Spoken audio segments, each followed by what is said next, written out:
everyone, and welcome back to Jarissa Explains, or welcome to Jarissa Explains if you're new. I'm Marissa. And I'm Jamie. And today, ladies and gentlemen, we are talking about Waverly Hills Sanatorium. Yes, this is a very, very haunted place that is right here in Louisville, Kentucky. They say it's one of the most haunted places in the entire world. The number of people that actually died at this sanatorium is still roughly not known, but they think it's in the upwards of 11,000 at the current moment that they can actually prove. Yes, but way more than that they are suspecting. Absolutely. In today's video, we are just going to tell about the history a little bit, but also share some of our personal experiences. More so, you have way more haunted experiences with this place than I do. Yes, ladies and gentlemen, I have been to Waverly Hills on multiple occasions for many different reasons. At one point, there was a paintball arena right outside of Waverly Hills Sanitarium, if you believe that. And I actually went to a metal festival that took place behind Waverly Hills at one point. And then not to mention that during high school, I took several trips for school to Waverly Hills on tours. Oh, wow. There. So I've been on just several tours at night, just me and some Louisville Ghost Hunter Society and my fellow classmates going around looking around at all the creepy stuff. And yes, I did have some experiences there. So sit back, relax, and come with us, ladies and gentlemen, as we discuss Waverly Hills. In the early 1900s, tuberculosis, an infectious disease found in the lungs, was ravaging the United States. At the time, the highest rate of people getting this disease were found in Louisville, Kentucky. This was mainly due to Louisville essentially being located in or near undeveloped swampland. This low valley area was the perfect habitat for the disease. To combat the disease, a two-story wooden hospital was built on one of the most elevated points in southern Jefferson County in 1910, right outside of Louisville. Unfortunately, the hospital could not meet the growing needs of the quickly ravaging disease. A new, much larger, state-of-the-art hospital was built in 1924 and officially opened in 1926. It would be known as Waverly Hills Sanatorium. You can actually see this hospital. It's completely, well, not completely abandoned, but it's pretty much abandoned at this point.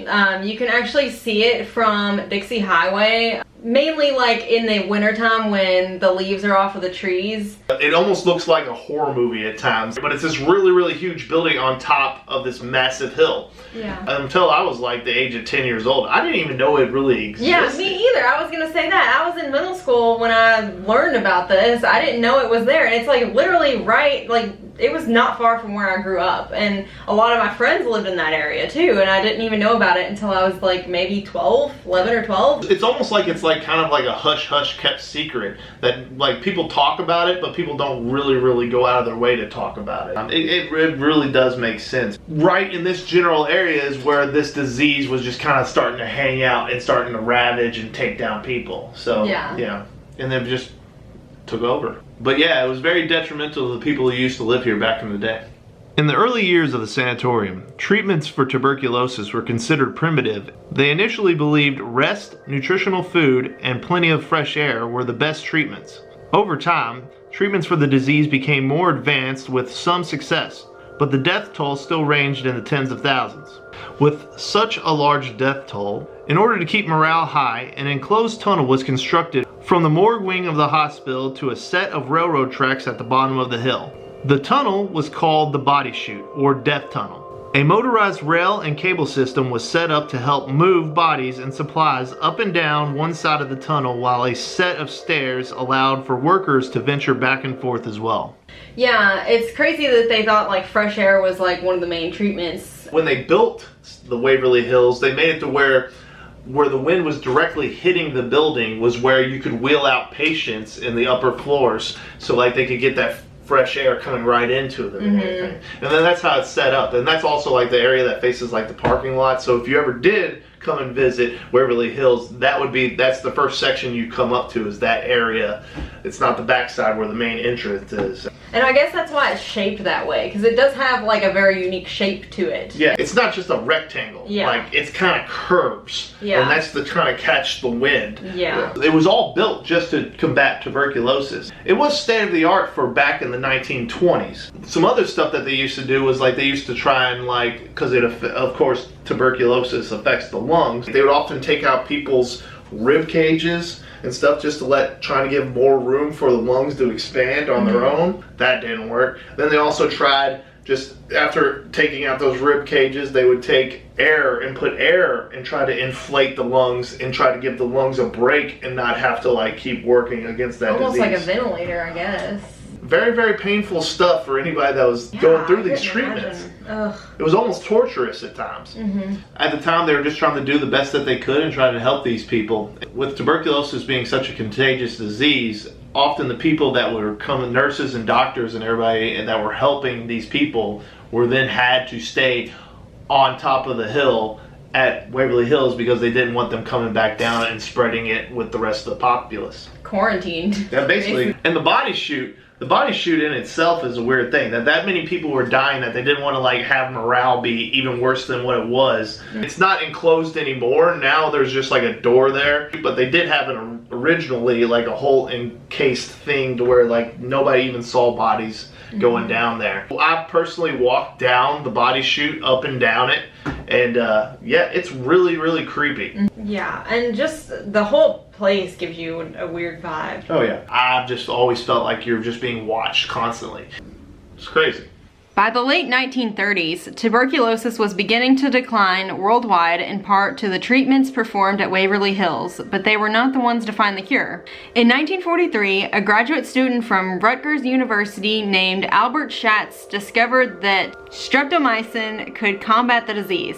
Tuberculosis was nearly destroyed by the antibiotic by the mid-1950s. A decade later, Waverly Hills Sanatorium closed the doors for good.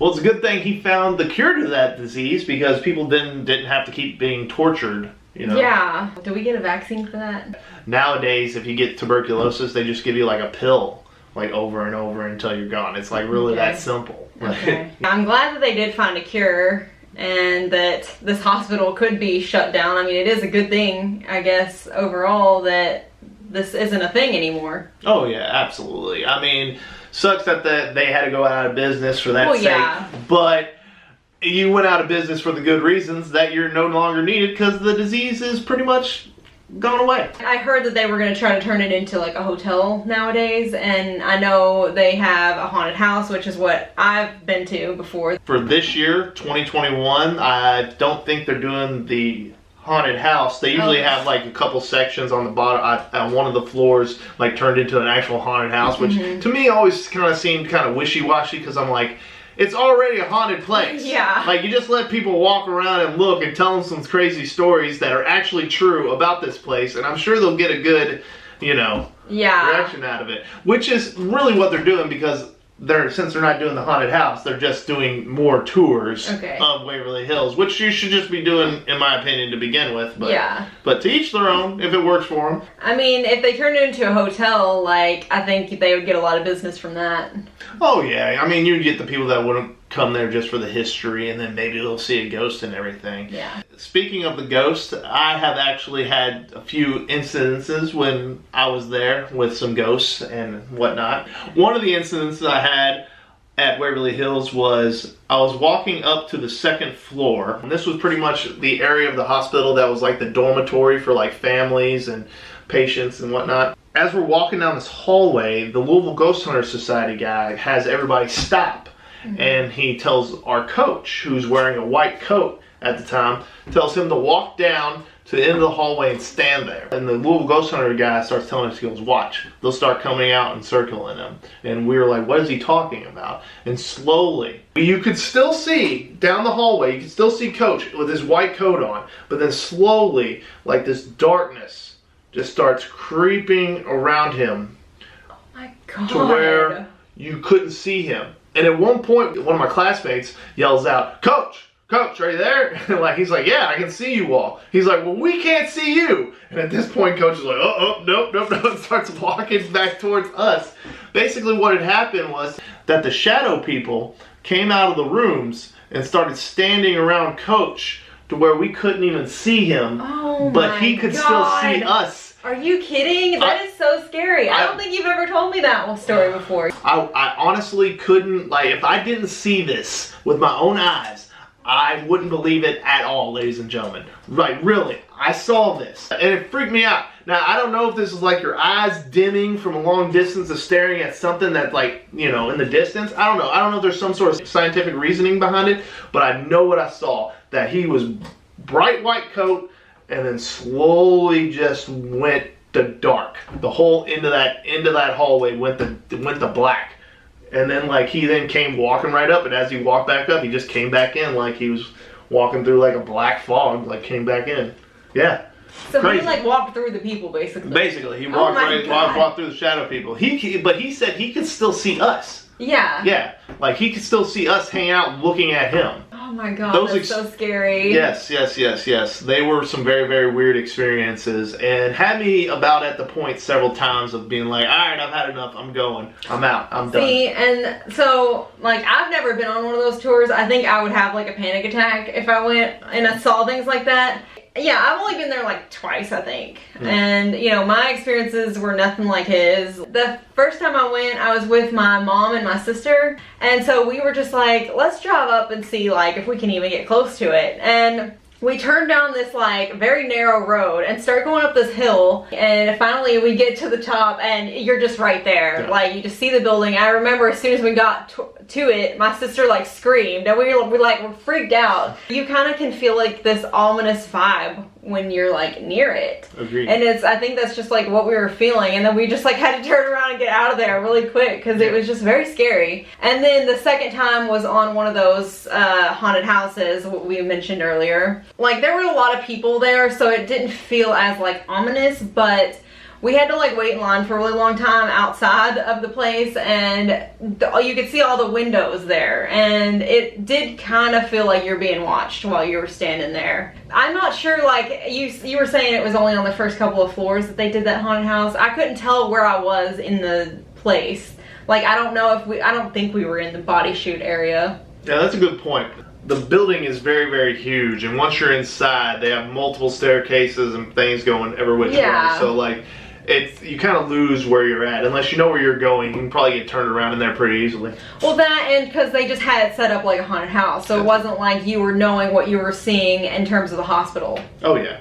But yes, ladies and gentlemen, Waverly Hills is a very, very unique, spooky, and pretty awesome place here in Louisville, Kentucky that we get to kind of dote on every once in a while. Yeah, I feel like Louisville especially has so many different like unique, random things about it that are just cool. So. Yeah, and that's pretty much what we want to present to these people. And like, we want to show you all and tell you some of these weird, crazy stories and things that happens in this great state of ours. Yeah. So we hope you've enjoyed this, and let us know if like maybe you've been there before. If you have any stories that you'd want to share, you can let us know in the comments. Please do. We want to thank you all for watching.